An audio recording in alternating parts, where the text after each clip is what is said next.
Selamat pagi, ketemu lagi kita di Mau Cerita di PPC. Kita Ade, penggiat media sosial. Ah, kami kau tanya apa banana media sosial apa aja? Oke, ya kalau media sosial itu seperti yang kita ketahui ya, adanya Facebook, Instagram, Twitter atau X gitu. Jadi sebuah media digital ya atau platform ya, sebuah aplikasi yang menurut saya itu penyebar informasi sama halnya dengan media online. Profesi Gitu. dia kan wartawan. Kok Betul. jangan-jangan disebut orang nanti ada tetangga saya bilang ini wartawan Facebook. Gimana ini? Ya, saya memang berprofesi sebagai wartawan, tapi di tahun 2015 saya juga mulai bergelut ya di dunia media sosial. Waktu itu Instagram, saya mengawali itu di Instagram 2015. Waktu itu posisi saya sebagai wartawan di Padang Express di Padang, tapi kalangan kawan-kawan di luar selain wartawan saya juga bergaul dengan kawan-kawan pegiat media sosial, sehingga di 2015 itu saya memutuskan juga untuk berkecimpung juga nih di media sosial gitu sampai sekarang ini, dimana untuk media sosial yang saya pilih itu Instagram dengan nama akunnya Sudut Payakumbuh. Tapi era ini netizen lebih mengenal Ade sebagai penggiat media sosial ketimbang wartawan. Gimana ini? Ya mungkin karena perkembangan media sosial itu sendiri ya, karena memang dunia digital itu sangat cepat sekali berkembang, karena sebagaimana kita ketahui media massa mungkin hadir lagi media online. Nah setelah media online hadir lagi juga namanya media sosial gitu. Tapi dengan meskipun saya juga dikenal lebih banyak di media sosial, tapi saya tetap jati diri sebagai seorang wartawan yang bergerak juga di media dan juga aktif di media sosial seperti itu bang. Ini media sosial IG-nya sekedar bisa promosi ini di sini. Oh boleh ya. IG-nya banyak. Ya, jadi saya 2015 itu membuat sebuah akun namanya Sudut Payakumbuh. Nah, jadi 2000. Kenapa ini sudut Pokembu? Apa latar belakangnya ini? Ya, jadi waktu itu sebenarnya saya juga pusing mencari nama gitu kan. Karena waktu itu teman saya waktu itu di Info Sumbar, jadi saya pengen sebenarnya info Payakumbuh. Ternyata sudah ada. Saya cari Payakumbuh lain, Payakumbuhpedia atau eh, pokoknya sampai akhirnya saya pusing gitu kan. Akhirnya nggak tahu kenapa saya lebih tertarik Sudut Payakumbuh, kayaknya menarik gitu. Jadi sehingga saya memilih Sudut Payakumbuh dan itu berkembang sampai sekarang. Jadi saya memulai itu dari bawah, dari Payakumbuh, kemudian saya bikin besarnya itu sudutmedia.id. Jadi nanti akan membawahi Sudut Payakumbuh dan juga di Bukit Tinggi ini juga ada Sudut Bukit Tinggi. Dan sebelumnya saya kan stay di Padang, sebelum di Bukit Tinggi saya juga buat sudut Padang. Jadi ada 3 sudut sebenarnya yang Jadi saya sudut kelola. Payakumbuh ini akunnya, akun IG. Ya. Berapa pengikutnya dan kapan akun itu pertama kali? Akun itu pertama sekali itu di bulan Juni ya. Jadi 2025 besok itu 1 dekade ya. Wah, bulan Juni 10 tahun gitu kan. Instagramnya Sudut Payakumbuh sekarang alhamdulillah sudah memiliki follower ya, pengikut sebanyak 288.000. Jadi itu sudah menghasilkan finansial. Alhamdulillah sudah menghasilkan finansial dan luar biasa, di luar ekspektasi, karena sebenarnya Sudut Payakumbuh itu saya buat atau saya tertarik membuat itu hanya untuk sebagai media masa depan bagi saya, karena saya membayangkan tidak ada media yang mau menerima saya bekerja, jadi saya bisa aktif di Sudut Payakumbuh. Sebagai motivasi ini bisa nggak dikasih tahu pencinta BBC ini kira-kira penghasilan 1 bulan? Penghasilan 1 bulan ya, yang sebenarnya apalagi kita yang pertama memang ada rata-rata ya penghasilannya, tapi karena kita di daerah tentu tidak setinggi yang di Padang atau di apa. Kalau dirata-ratakan itu tuh sekarang gitu ya, sekarang ya, ya kalau normal itu sekitar antara 5 juta sampai 10 juta lah maksimal 1 bulan Ya. 1 bulan. Padahal itu, tapi pekerjaan itu tidak ya dalam tanda kutip ya tidak membutuhkan model yang besar, tidak Ya, harus ada studio ya. nggak harus. Tapi intinya adalah karena saya wartawan, jadi makanya saya untuk informasi itu agak cepat dan juga A1 ya. Jadi istilahnya eh, saya juga memanfaatkan posisi sebagai wartawan ini untuk memperoleh informasi untuk saya bagikan di sudut Payakumbuh. Di sudut Payakumbuh itu pemberitaannya itu khusus Payakumbuh dan Kabupaten 50 kota. Jadi sejauh mana antara medsos dengan profesi wartawan itu mendukung di medsos ini? Maksud saya upload berita di medsos itu mendukung nggak? Ada pengaruhnya untuk media? Kalau menurut saya ada pengaruh ya. Sebenarnya ini yang perlu dipahami antara media online atau media mainstream ya, media massa online, cetak, TV, radio itu dengan media sosial. Media sosial itu sebenarnya hanya sebagai pemantik ya, istilahnya trigger. Trigger dalam artian media sosial itu pemancing. Jadi sekarang kan banyak nih akun-akun media mainstream kayak Narasi, Kompas, Detik itu mereka lebih aktif di media sosial. Tapi sebenarnya itu tuh lebih kepada uh, highlight-highlightnya, potongan-potongan yang membuat orang penasaran. Nah itu tuh seharusnya yang dilakukan oleh uh, pemilik akun sebenarnya ya.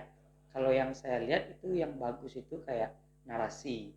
Narasi itu dia wawancara misalkan dengan siapapun. Jadi dia uh, memasukkan konten-kontennya itu ke media sosial itu yang membuat orang penasaran. Jadi untuk lebih lanjutnya orang pergi pasti ke YouTube-nya kah ataupun ke akun .com-nya atau online-nya gitu. Kembali kita ke akun IG sudut Payakumbuh tadi ya. Ya. Kalau ada penghasilannya seperti apa? Dari mana? Oke. Okay. Ya, kalau penghasilannya itu otomatis tetap dari iklan. Dari iklan dalam artian ini kalau mungkin YouTube atau website kan ada AdSense-nya. Kalau Instagram tidak ada. Meskipun sekarang ada monetisasinya, cuman yang kami rasakan, kami dapatkan belum ada gitu kan. Istilahnya bisa dimonetis. Tapi kalau kita itu pendapatannya itu langsung dari iklan. Misalkan abang mempunyai brand A, kita mau iklan, oke, iklannya yaudah bayarnya langsung ke saya nanti atau ke rekening sudut Payakumbuh. Karena kita alhamdulillah sejak 2020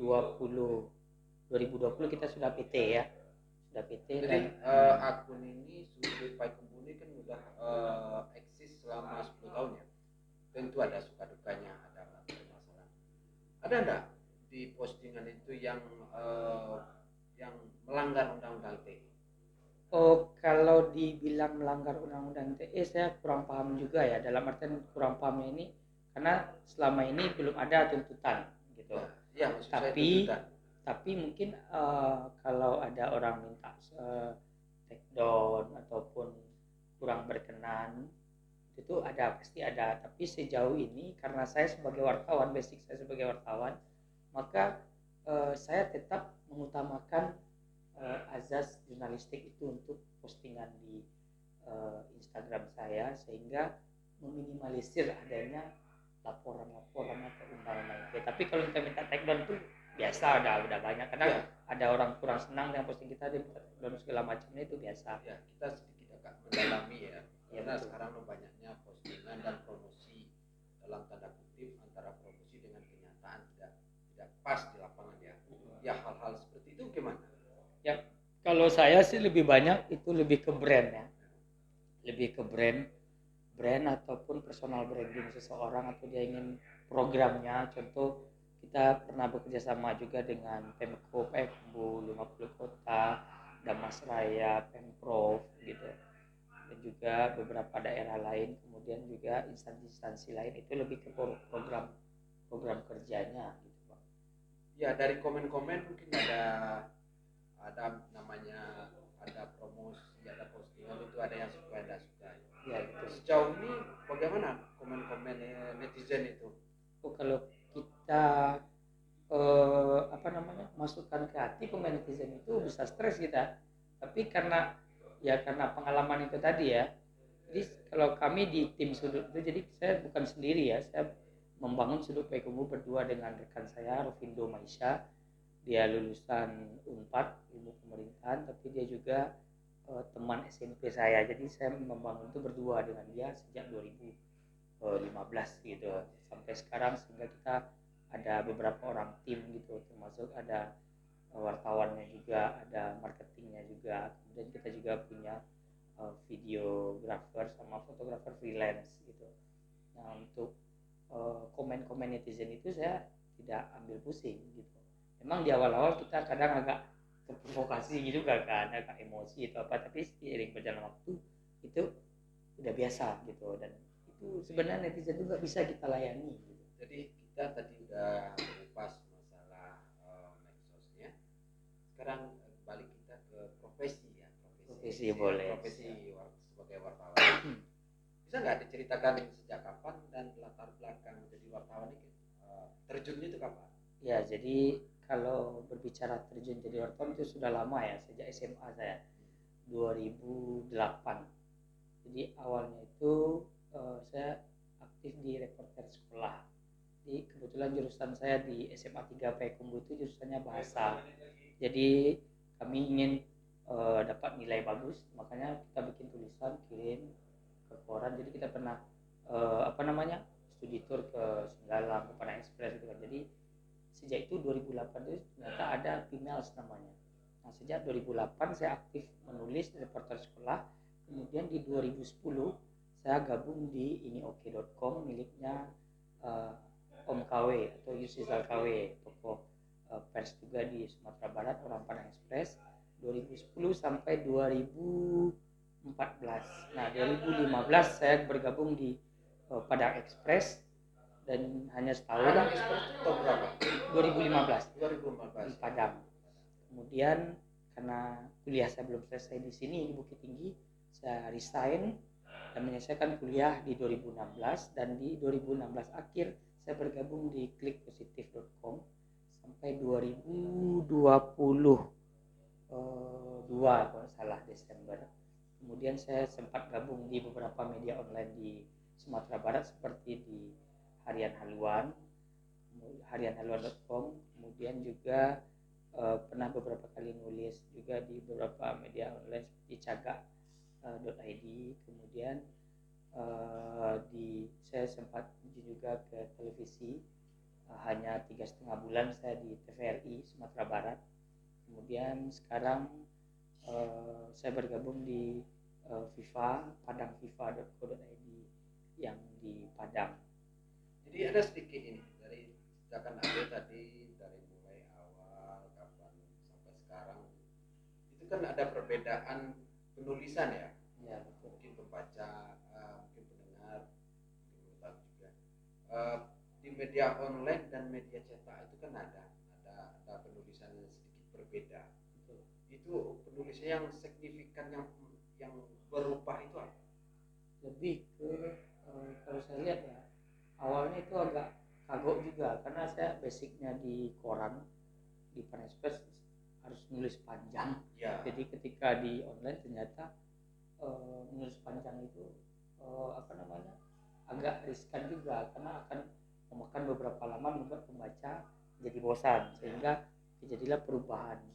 Jadi lebih ke intisarinya aja gitu. Antara media online itu sebenarnya lebih langsung to the point aja gitu, jadi nggak perlu bukan dalam artian tidak pendalaman materi dalam penulisan, tapi lebih ke langsung gitu. Ya, di medsosnya kayaknya orang lebih suka simpel ya. Betul. Seperti jurnalis foto, ya ada foto, ada caption. Ya. Jadi antara media online ini ya hampir beda lah. Tapi kalau media online ini kan lebih ada paragrafnya, ada isinya. Jadi kalau menurut pendapat Adi, sebuah karya jurnalistik itu kan harus ada foto dan narasi ya. Sejauh mana antara kaitan foto dengan narasi yang sebenarnya antara foto ataupun video ya, karena di media sosial juga ada video, itu harus berkaitan gitu, dalam artian ketika foto itu tuh kan boleh dikatakan foto jurnalistik itu berbicara ya. tapi pendukungnya adalah di caption tadi, di tulisan tadi. Makanya minimal antara foto dengan tulisan itu harus erat kaitannya, dan di tulisan itu minimal itu 5W1A itu harus ada gitu. Itu tidak hanya berlaku bagi media online, tapi saya yang di media sosial pun berusaha untuk minimal dalam satu paragraf itu orang tidak bertanya lagi ini kejadiannya apa, ini di mana, ini kapan gitu. Nah, Nah, iya, seperti itu. Jadi sekarang ini fenomena itu kan seperti itu. Betul Pembaca itu nggak mau direpotkan ya, Betul. nggak mau direpotkan, mau simpel. Tapi ya kita pewarta ya harus menuruti kemauan netizen. Benar. Sebab dia yang membayar kita ya, Iya. dia yang menilai kita. Jadi kalau berita kita tidak sesuai dengan kemauan dia, media kita dikesampingkan, nggak mau Betul. dibaca-baca lagi. Jadi kita harus menyesuaikan diri dengan pembaca. Oke, terima kasih pecinta BBC. Sampai di sini bincang kita